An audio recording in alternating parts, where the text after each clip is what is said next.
For 4 decades, gay rights activist Qi Jiawei has been trying to register his marriage with his partner, but has failed.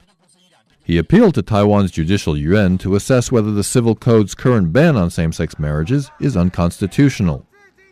Today, he finally saw Taiwan's highest judicial organ take up his case.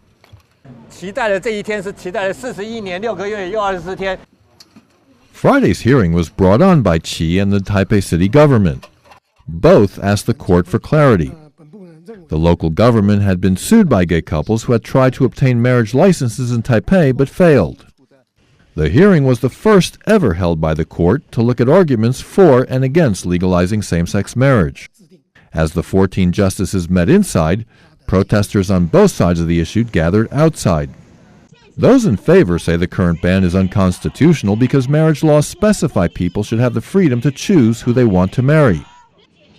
They say that under the current laws, gay couples have no protection. They're not allowed to do many things heterosexual couples take for granted, such as filing taxes jointly, inheriting each other's assets, making medical decisions on behalf of each other, or co-parenting. But opponents say legalization of same-sex marriage will lead to problems such as children being adopted without any choice into same-sex families. They've also raised fears that schools will teach about homosexuality and teenagers will experiment with being gay. If the judicial yuan finds the current marriage laws unconstitutional and rules in favor of legalizing same-sex marriage, Taiwan's legislative yuan will be forced to amend the law.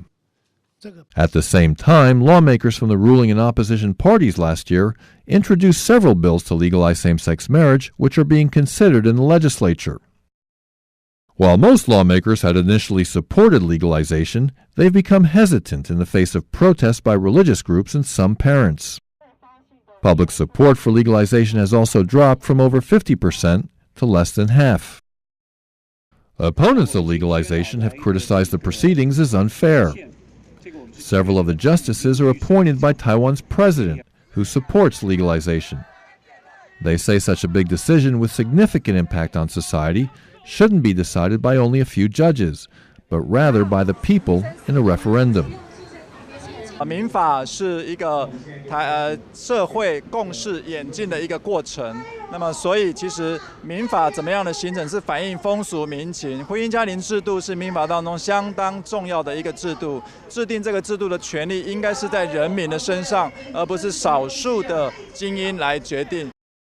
Even if the Grand Justices rule in favor of legalizing same-sex marriage, it's unclear what will happen in terms of legislation. The LGBT community does not want a separate law to be created to give limited protection to same-sex partners. Instead, they would prefer an amendment to the existing laws to allow gay couples equal rights in all matters, including the adoption of children. CNA, Taipei.